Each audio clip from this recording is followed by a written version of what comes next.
ஸ்ரீமதே ராமானுஜாய நமஹ. ஸ்ரீசைல சுவாமி கூடியிருக்கார். முன்பு சொன்ன போலே ஆட்டோமேஷன் இன்ஜினியராக இருந்து கொண்டு ஸ்ரீபாஷ்யத்தை கற்றுண்டு வரார். ஸ்ரீபாஷ்ய சாரம் என்ற அந்த வீடியோஸை பார்த்து தாம் புரிஞ்சின்ற அம்சங்கள், அதற்கு மேலே ராமானுஜ வித்யா கோர்ஸில் நடக்கக்கூடிய வீக்லி டிஸ்கஷன்ஸ், அதன் அடிப்படையில் தான் புரிஞ்சு கொண்ட விஷயங்களில் இப்பொழுது எல்லாரிடத்திலும் பகிர்ந்து கொள்ள வந்திருக்கார். இப்போ நாம் ஜிக்ஞாசாதிகரணத்தினுடைய பூர்வபக்ஷத்தை பற்றி பார்க்க போகிறோம். இது அவர் கற்றுன்றதை எல்லாருக்கும் புரிகிற மாதிரி சொல்லணும். அப்படியே ஜிக்ஞாசாதிகரணத்தை பூர்வபக்ஷிகள் அவள் எப்படி முதல்ல ஜிக்ஞாசாதிகரணம் அப்படின்றது ஸ்ரீபாஷ்யத்தினுடைய முதல் அதிகரணம். அப்படியே ஸ்ரீபாஷ்யத்தினுடைய முதல் அதிகரணம் சுவாமி சாதிச்சா மாதிரி ஸ்ரீபாஷ்யத்தினுடைய முதல் அதிகரணம் ஜிக்ஞாசாதிகரணம். அதில் இப்போ எதுக்கு இந்த பூர்வபக்ஷிகளுடைய இது என்னென்னா, எதுக்கு இந்த உத்தரமீமாம்சை, அதாவது இந்த பிரம்ம விசாரமானது எதுக்கு வேதவியாசரானவர் செய்ய வேண்டும். ஏன்னா இதுக்கு முன்னாடி கர்ம விசாரம் அப்படின்னு கூடிய பூர்வ மீமாம்சைன்னு ஜெய்மினி மகரிஷி பண்ணக்கூடிய 16 அத்தியாயங்கள் கொண்ட அந்த சூத்திரமானது இருக்குது. அது முடிந்த பிற்பாடு, அந்த கர்ம விசாரங்கள்லாம் பண்ணின பிற்பாடு இந்த பிரம்ம விசாரத்தை செய்ய வேண்டும் அப்படின்னு இந்த வேதவியாசரானவர் தன்னுடைய சூத்திரத்தினை தொடங்குகிறார். அப்படி இருக்கப்போ எதிர்க்கக்கூடிய, அதாவது இந்த பட்சத்தை எதிர்க்கக்கூடியவா என்ன கேட்குறா, பூர்வபக்ஷமானது என்னவா இருக்குது அப்படின்னா, பிரம்மத்தை பற்றியே அந்த வேத வாக்கியங்களில் சொல்லவே இல்லை. அப்படி இருக்க விசாரம்னா என்ன? விசாரம்னா ஒரு விஷயத்தை ஆராயிறது, அதாவது தெளிவாக அனலைசிஸ் பண்ணி ஆராயிறது விசாரம் அப்படின்றது ஆறுது. ஆமாம், அதாவது ஒரு வாக்கியத்திலிருந்து ஆபாத்தமாக ஒன்று தெரிகிறது, ஆபாத்த பிரதீதி அப்படின்னு சொல்லுவாள். ஆபாத்தத்தா ஒன்று தெரிகிறது, மேலோட ஒரு அர்த்தமானது தெரிகிறது. ஆனால் சந்தேகம் இருக்குது, நான் தப்பு பண்ணியிருப்பேனோ, விபரியாசமும் ஏற்பட்டிருக்குமே அப்படின்ற எண்ணமும் இருக்குது. அப்போ தெளிவான ஞானம் பிறக்க வேண்டுமே, ஒரு நிர்ணயத்தை நான் பெற வேண்டுமே அப்படின்றதுக்காக பண்ணக்கூடிய அனாலிசிஸ் தான் விசாரம். பிரம்ம விசாரத்தை இவர் பண்ணுறார், வேதவியாசர் பண்ணுறார். என்ன பண்ணுறாரப்போ உபனிஷத் வாக்கியங்கள் எல்லாத்தையும் அனலைஸ் பண்ணுறார். உபனிஷத் வாக்கியங்களில் சொல்லப்பட்ட பிரம்மம் எத்தகையது அப்படின்னு அனலைஸ் பண்ணுறார். இப்போ பூர்வபக்ஷி வரார், என்ன பண்ணுறார், என்னுடைய ஸ்டேட்மெண்ட் என்னவாக இருந்தது, வேதவியாசர் பண்ணக்கூடிய அனாலிசிஸ் என்னவாக இருந்தது,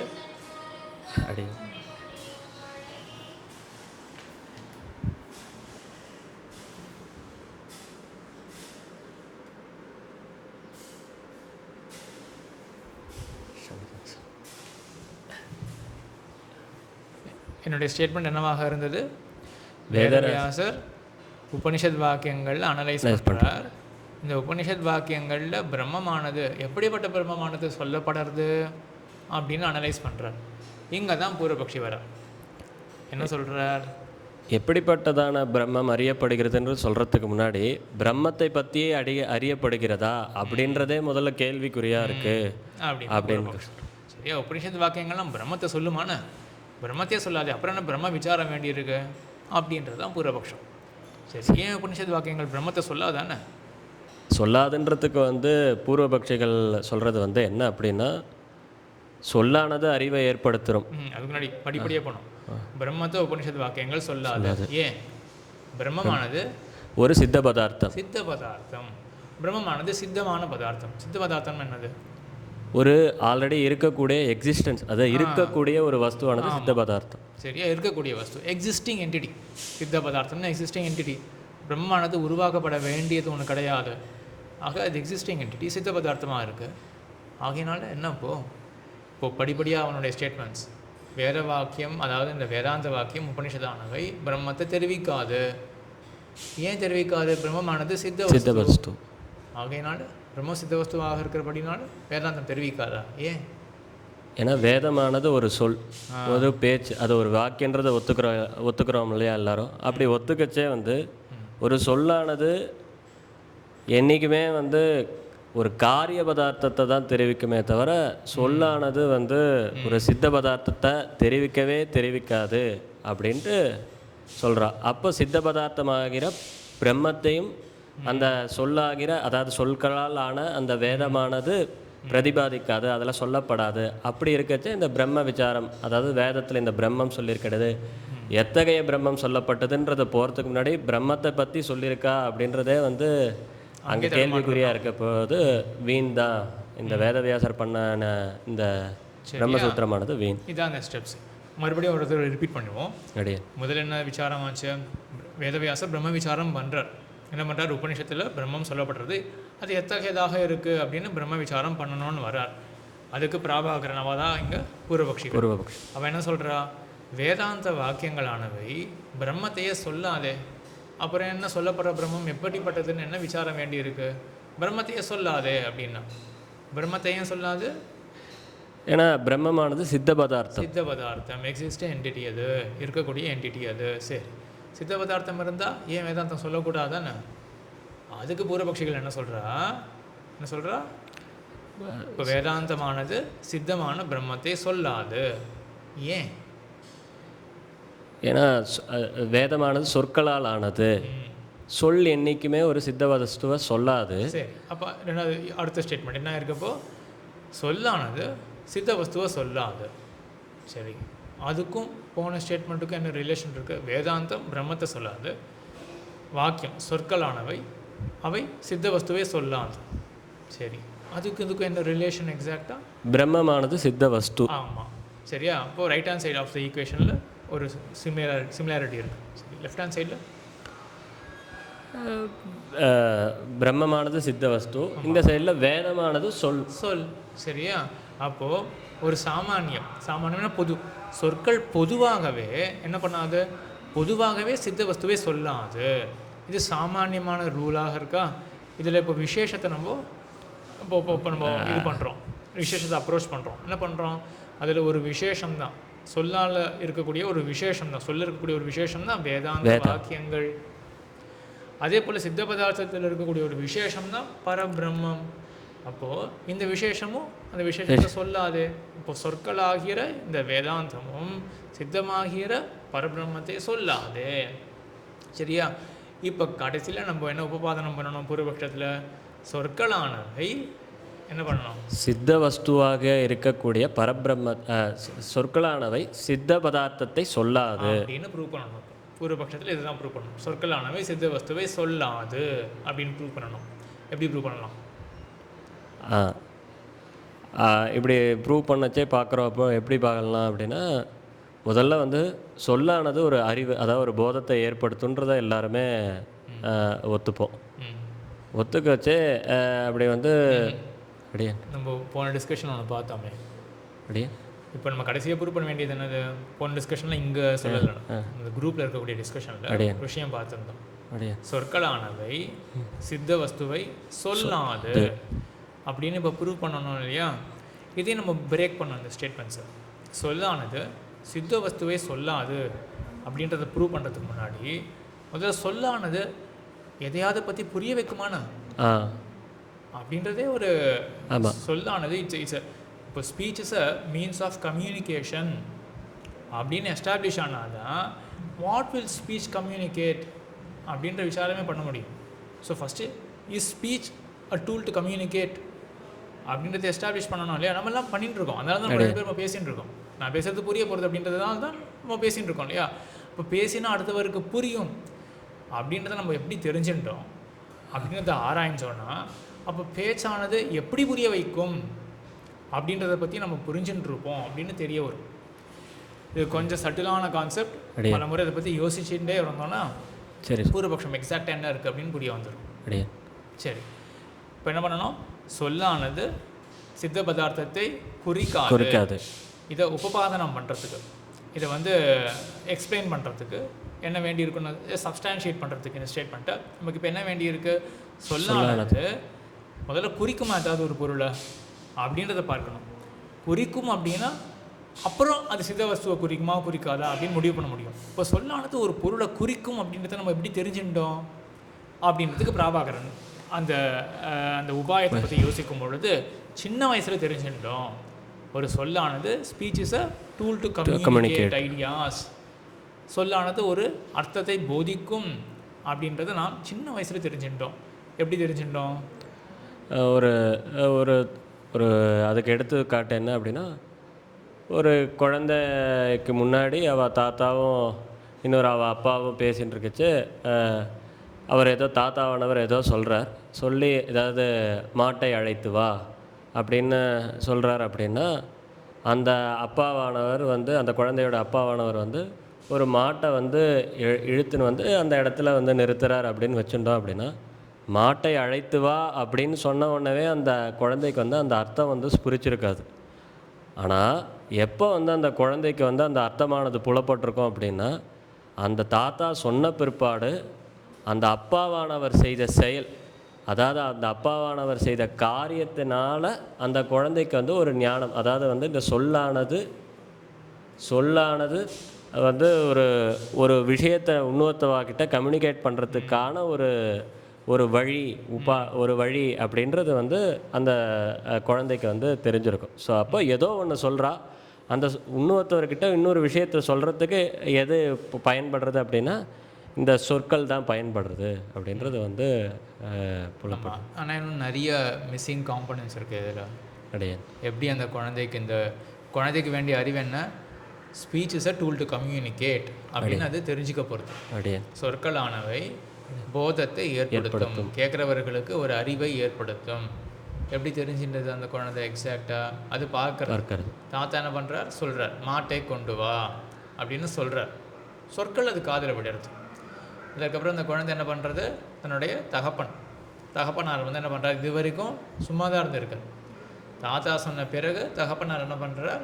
ஒரு காரியத்தை பண்ணுறாரு இல்லையா? சரி, இப்போ அந்த குழந்தை என்ன யோசிக்கிறது? அப்போது இவ்வளோ நேரம் செயலற்று இருந்த தன்னுடைய, இங்கே எல்லாருமே நாம் 3 பேர் இருக்கோம் அப்படின்னா 3 பேருமே செயலற்று தான் இருந்தோம். ஏதோ ஒன்று இப்போ வந்து இந்த இன்ஸ்டன்ஸில் வந்து தாத்தா ஏதோ ஒன்று சொன்னார், அந்த அப்பா வந்து ஏதோ போய் பண்ணுறார் அப்படின்றப்போ தன்னுடைய அப்பாவுக்கு வந்து ஏதோ ஒரு புத்தி ஏற்பட்டிருக்கு.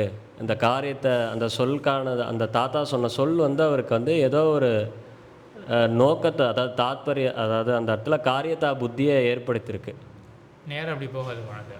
நேரம் எடுத்த உடனே இந்த சொல்லானது காரியதா புத்தியை ஏற்படுத்துறது அப்படின்னு போகாது. அது கடைசியில் அது புரிஞ்சுக்கணும். அந்த குழந்தை என்ன பண்ணும்? ஃபஸ்ட்டு அது பார்க்குறது, அந்த செயலை பார்க்குறது. அப்பா பண்ணுறாரு இல்லையா, அந்த செயலை பார்த்தோன்னா அந்த குழந்தைக்கு என்ன தோணும்? செயல் வந்து அந்த சொல்லுக்கான அர்த்தம் வந்து இந்த முன்னாடி ஒவ்வொரு செயலும் கூட அது காரியதா புத்தியால் தான் ஏற்படும் அப்படின்னு தான் குழந்தை புரிஞ்சுக்கும். என்ன பார்த்தோம் வீடியோவில்? என்ன பார்த்தோம்? இந்த குழந்தையானது அப்பாவுடைய செயலை பார்க்கறது. இது வரைக்கும் சும்மா இருந்த அப்பா இப்போ ஒரு செயலை செய்கிறார். எப்போ ஒருத்தர் ஒரு செயலை செய்வார்? அந்த செயலை செய்யறதுக்கு ஏதாவது தூண்டுதல் இருக்கணும் அவருக்கு. ஏதாவது அதனால் இச்சை, அதாவது தனக்கு வந்து ஒரு நல்லதை ஏற்படுத்தும், தனக்கு இது தேவை அப்படின்னா தான் வந்து ஒரு செயலை செய்வார் அப்படின்றது அந்த குழந்தையும் புரிஞ்சுன்னு இருக்கு. அதுக்கு ஒரு உதாரணம் பார்த்தோமே. இப்போ எனக்கு வந்து நான் பந்து எடுத்து விளையாடணும் அப்படின்னு அந்த குழந்தை வந்து ஆசைப்பட்டதுன்னா, ஒரு 10 பந்து இருக்குது அப்படின்னா அதில் நீல கலராக இருக்கிற ஒரு பந்து தான் அதுக்கு இஷ்டத்தை கொடுத்தோம் அப்படின்னா, அந்த குழந்தைக்கு வந்து அந்த இடத்துல அந்த இஷ்டமானது தான் வந்து போய் அந்த நீல கலர் பந்தை மட்டும் எடுத்துன்னு வந்து விளையாடும் இல்லையா? அந்த குழந்தைக்கு என்ன நடந்திருக்குன்னா, அந்த நீல கலர் பந்து தான் அதுக்கு இஷ்டமாக இருக்கு இல்லையா? அதுக்கப்புறம் அதை யோசிக்கிறது, இந்த இஷ்டமான இந்த நீலப்பந்தை எனக்கு பெற்றுக் கொடுக்கக்கூடிய சாதனம் என்ன அப்படின்னா, நான் போய் அங்கே போய் எடுத்துக்கணும் இல்லையா? இந்த செயல் இப்போ என்ன ஆகுது? எனக்கு காரியமாக இருக்குது. ஏன் எனக்கு இது காரியமாக இருக்குது? என்னுடைய இஷ்டத்தை பெற்றுக் கொடுக்கக்கூடியதாக இருக்குது இந்த காரியம். மற்றபடி அந்த பந்தே என்கிட்டலாம் வராது. அப்போது நான் செய்யாமல் போனால் அந்த பந்து, எனக்கு இஷ்டமான அந்த பந்து என்கிட்ட வராது. அப்போ நான் செய்து தானே ஆகணும். எனக்கு காரியமாக செய்ய வேண்டியதாக இருக்குது. என்ன செய்ய வேண்டியதாக இருக்குது? காரியத்தை வந்து அந்த இடத்துல பந்தை போய் எடுத்துன்னு வர வேண்டிய செயல். அந்த செயல் அப்போ எடுத்துக்கொண்டு வரக்கூடிய அந்த செயல் இருக்கு இல்லையா? அது எனக்கு இப்போ காரியமாக இருக்குது. ஏன்னா என்னுடைய இஷ்டத்தை பெற்றுக் கொடுக்கக்கூடியதாக இருக்குது. இஷ்டத்தை பெற்றுக் கொடுக்கக்கூடியதாக இருக்குது அப்படின்றத விட்டுடுவோம். அப்போது முக்கியமாக நம்ம இங்கே பார்க்க வேண்டியது என்ன அப்படின்னா, அந்த செயலை செய்கிறதுக்கு முன்னாடி அந்த குழந்தை யோசிக்கிறது, நான் எப்போ ஒரு செயலை செய்வேன், எனக்கு இதை காரியம் நான் பண்ண வேண்டியது அப்படின்னு தோற்றினாதான் நான் ஒரு செயலில் இறங்க போகிறேன். இதுக்கு தான் காரியதா புத்தி அப்படின்னு பெயர். இது எனக்கு காரியம் அப்படின்ற எண்ணம் வரணும். பந்து எடுத்துக்கிற அந்த செயலில் குழந்தை இதை அனுபவிச்சிருக்கு இல்லையா, இப்போது அப்பாவோட செயலை பார்க்குறது. அப்பா போய் மாட்டை கொண்டு வரார், அது ஒரு செயலாக இருக்குது. நான் பந்து கொண்டு வரதும் ஒரு செயல் தான். நான் பந்து கொண்டு வரும் பொழுது நான் என்ன பண்ணேன், இந்த செயலுக்கு முன்னாடி எனக்கு என்ன எண்ணம் விளைந்தது, இது என்னுடைய காரியம். காரியதா புத்தி எனக்கு விளைந்தது இல்லையா. அதே போல் இது என்ன அனுமானம், என்ன ஊகம் பண்ணுறது. அப்போ அப்பாவும் என்ன ஊகம் பண்ணுறது, அப்பாவும் எப்படி இருக்கணும், அப்பாவும் வந்து அப்பாவுக்கும் ஏதோ ஒரு காரியதா புத்தி ஏற்பட்டிருக்கணும் அப்படின்னு முதல்ல இந்த ஊகம் பண்ணுறது. இப்போ அப்பா போய் கொண்டு வராரு அந்த மாட்டை, அப்போ அப்பாவுக்கு ஒரு புத்தி ஏற்பட்டிருக்கு, மாட்டை கொண்டு வர வேண்டும் அப்படின்ற புத்தி ஏற்பட்டிருக்கு அப்படின்னு முதல்ல நிச்சயம் பண்ணுறது குழந்தை. இது வரைக்கும் கிளியரா? அடியே. சரி, இப்போ அந்த புத்தி அப்பாவுக்கு எப்படி ஏற்பட்டது? அப்படி பார்க்கச்சே இவ்வளோ நேரம் செயலற்று இருந்த தந்தை அப்பா வந்து திடீர்னு அந்த காரியத்தை பண்ணுறதுக்கு முன்னாடி ஒரு விஷயம் நடந்திருக்கு. அது என்ன அப்படின்னா, அந்த குழந்தையோட தாத்தாவானவர் ஏதோ ஒன்றத்தை வந்து தன்னுடைய பிள்ளை, அதாவது குழந்தையோட அப்பா கிட்ட எதையோ ஒன்று சொன்னார். அதுக்கப்புறம் தான் வந்து அந்த அப்பாவானவர் போய் அந்த மாட்டை இழுத்துன்னு வந்தார். அப்போது அந்த அப்பாவுக்கு காரியதா புத்தி ஏற்படுறதுக்கு முன்னாடி நடந்த செயல் அது என்ன அப்படின்னா, தாத்தா பேசிய சொற்கள் தான் அப்படின்றது. அப்போ இப்போ தான் அந்த குழந்தை புரிஞ்சுக்கிறது, காரியதா புத்தி எப்படி அப்பாவுக்கு ஏற்பட்டது, தாத்தா சொன்னாலே. அப்போ தாத்தாவுடைய சொல்லானது என்ன பண்ணுறது அப்படின்னா, அப்பாவுக்கு காரியதா புத்தியை ஏற்படுத்துறது. நம்ம தானே பார்த்தோம், என்ன பார்த்துன்னு வரோம். அப்போ speech is a tool to communicate. அடுத்தவர் இடத்துல ஒரு போதத்தை இன்டியூஸ் பண்ணுறதுக்கு இப்போ என்ன உபாயமாக ஆகியிருக்கு, காரியம்தான். சொல் சொல் தான் வந்து சொல் இப்போ உபாயமாக ஆயிருக்கு இல்லையா. இப்போ பேச்சு அப்படின்றது என்ன பண்ணியிருக்கு, கேட்குறவருக்கு ஒரு போதத்தை ஏற்படுத்தியிருக்கு. கேட்குறவர் எங்கள் அப்பா, சொல்கிறவர் தாத்தா. அவர் என்ன பண்ணுறார், போதத்தை ஏற்படுத்துறதுக்காக சொற்களை பயன்படுத்தியிருக்காரு இல்லையா. அப்போது அந்த சொல்லானது காரியத்தை ஒரு போதத்தை ஏற்படுத்தியிருக்கு அப்படின்னு இப்போ தான் இப்போ குழந்தைய புரிஞ்சுட்டு இருக்கு. இது ஒரு ஃபேசினேட்டிங்கான ஒரு ரிசர்ச்னு தான் சொல்லணும். வேறு எங்கே இதெல்லாம் ரிசர்ச் பண்ணியிருக்கார்கள் அப்படின்னு தெரியல. கண்டிப்பாக ஸ்கூல் காலேஜில் நம்ம இதெல்லாம் படித்தது கிடையாது. இந்த மாதிரி ஒரு விஷயம் என்ன யோசிச்சிருக்கார்கள் அப்படின்னு தெரியல. வெஸ்டர்ன் இந்த மாடர்ன் எஜுகேஷனில் சயின்ஸில் கண்டிப்பாக படிக்கல, இந்த மாதிரி ஒரு விஷயத்தை கண்டிப்பாக படிக்கல. யார் எங்கே யோசிச்சிருக்கார்கள் அப்படின்னு தெரியல. இது ரொம்ப அழகாக இருக்குது. என்ன பண்ணியிருக்கா பிரபாகரால் அப்படின்னா, ஸ்பீச் ஆனது, பேச்சானது அடுத்தவர்களுக்கு ஒரு புரிய வைக்கக்கூடிய ஒரு கருவி அப்படின்றத நம்ம எப்படி தெரிஞ்சுட்டோம். இதுக்கு எப்போவுமே எனக்கு தோணக்கூடிய உதாரணம் என்ன அப்படின்னா, இது இந்த இந்த விசாரத்தினுடைய ஆழத்தை, இந்த டெப்த்தை புரிஞ்சுக்கிறதுக்கு நெருப்பு இருக்கு இல்லையா, நம்ம தொடமாட்டோம் நெருப்பை. ஏன்? தொட்டா சுடும். எப்படி தெரிஞ்சுட்டோம்? தொட்டு பார்த்த பிற்பாடு தான். அப்படி தானே. அப்போது நெருப்புக்குன்னு ஒரு சக்தி இருக்குது. அப்போ ஏதோ ஒரு தடவை நம்ம தொட்டு பார்த்துருக்கோம், தெரிஞ்சுட்டோம். சுடும் அப்படின்ற அந்த சக்தி அதுக்கு இருக்குது நெருப்புக்கு அப்படின்னு தெரிஞ்சுட்டோம் இல்லையா. இப்போ அந்த மாதிரி இது எப்படி நம்ம தெரிஞ்சுட்டோம், சொல்லானது அடுத்தவருக்கு ஒரு போதத்தை இன்டியூஸ் பண்ணும் அப்படின்றத எப்படி தெரிஞ்சுட்டோம்? ஒரு காரியத்தை பண்ண பிற்பாடு தான் வந்து தெரிஞ்சுட்டோம். வழியே முடியல இல்லையா. இப்போ எவ்வளோ அழகான ஆச்சரியமான ஒரு விசாரமாக இருக்குது. ஸோ பிரபாகரன் சொல்கிறது என்ன அப்படின்னா, நீங்கள் எப்படி தெரிஞ்சுட்டீங்க ஸ்பீச் ஆனது போதத்தை இன்டியூஸ் பண்ணும் அப்படின்னு எப்படி தெரிஞ்சுட்டீங்க அப்படின்னா, காரியத்தை பார்த்து தான் தெரிஞ்சிக்க முடியும். கூடவே சேர்த்து பிரபாகரன் என்ன சேர்த்துக்கிறான் அப்படின்னா, அப்போ இந்த குழந்தைக்கு என்ன நினைவு இருக்கும் அப்படின்னா, இப்போ தாத்தா பேசவே தான் அப்பா புரிஞ்சுட்டார், ஆனால் கடைசியில் என்ன புரிஞ்சுட்டு இருக்கார், காரியம் அப்படின்னு புரிஞ்சுட்டு இருக்கார். அப்போது சொல்லானது என்ன பண்ணும் அப்படின்னா, எப்போவுமே காரியத்தை பற்றின புத்தினா ஏற்படுத்தும். அந்த இடத்த நம்ம பூர்வபக்ஷம், சொல்லானது சித்த வஸ்துவை சொல்லவே சொல்லாது, காரியத்தை பற்றி தான் சொல்லானது சொல்லும் அப்படின்னு சின்ன வயசுலேயே புரிஞ்சுட்டோமே அப்படின்ட்டு தான் பிரபாகரனுடைய பூர்வபக்ஷம். இது சரியா வந்தது எல்லாமே? சரியா. சரி, கடைசி மட்டும் மறுபடியும் அனுவாதம் பண்ண முடியுமா, மறுபடியும் திருப்பி சொல்ல முடியுமா? அப்பாவுக்கு அப்பாவுடைய செயல் இருக்குது. அப்பாவுடைய செயலை வந்து குழந்தை பார்க்கறது. சரி, அப்பாவுடைய செயலை குழந்தை பார்த்துட்டு என்ன பண்ணுறது? அப்பா இவ்வளோ நேரம் சும்மா இருந்த அப்பா திடீர்னு ஒரு காரியத்தை செய்கிறார். அப்போ அவருக்கு வந்து அந்த இடத்துல ஏதோ ஒரு வந்து இந்த காரியத்தை பண்ணணும் அப்படின்ற ஒரு ஞானம் அவருக்கு, அந்த புத்தி ஏற்பட்டிருக்கு, அந்த காரியதா புத்தி ஏற்பட்டது. எதனால் அப்பாவுக்கு காரியதா புத்தி ஏற்பட்டது, தான் இஷ்டத்தினால வந்துதா அப்படின்னா அது அந்த அளவுக்கு இல்லை. அதுக்கு முன்னாடி ஒரு விஷயம் நடந்தது. என்ன நடந்தது அப்படின்னா, தாத்தாவானவர் ஏதோ சொன்னார். அப்போது சொன்ன பிற்பாடு தான் அப்பா வந்து இந்த விஷயத்தை போய் மாட்டை இழுத்துன்னு வந்தார். அப்போது அந்த அப்பாவுக்கு அந்த ஏற்படக்கூடிய காரியதா புத்தி யாருனால, அதாவது எதனால் ஏற்பட்டதுன்னா, தாத்தா சொன்ன சொற்கள்னால வந்து அப்பாவுக்கு வந்து அந்த காரியதா புத்தி ஏற்பட்டது. அந்த விஷயத்தை மொத்தமாக பார்க்குறப்போ அந்த குழந்தையானதுக்கு வந்து என்ன புரிஞ்சுது அப்படின்னா, சொல்லானது ஒரு காரியத்தில் தான் போய் முடியறது. அப்போ வந்து காரிய பதார்த்தத்தை தான் குறிக்கும் சொல்லானது, சித்த வஸ்துவை குறிக்கவே குறிக்காது அப்படின்றது வந்து புலப்படும். சரி, இப்போது நம்மளுடைய ஜிக்ஞாசா அதிகரணத்தோட என்ன கனெக்ஷன் இதுக்கு? சொல்லானது சித்த வஸ்துவை குறிக்காது, காரிய வஸ்துவை தான் குறிக்கும். ஆகையினால் வேதமானதும் சொல்தானே.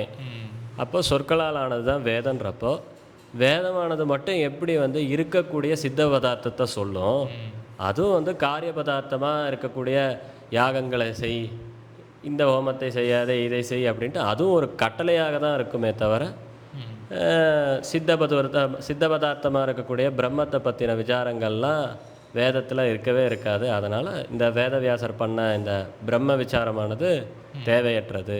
வேதாந்தமானது பிரம்மத்தை பற்றி அறிவிக்காது, அறிவிக்கப்படாத பிரம்மத்தை பற்றி என்ன விசாரம் வேண்டியிருக்கு அப்படின்றது தான் பூர்வபக்ஷம். அடியே. சரி, இதுக்கப்புறம் அடுத்ததில் சித்தாந்தத்தை பார்க்கலாம். ஸ்ரீமதி ராமானுஜாயம். ஸ்ரீமதி ராமானுஜாயம்.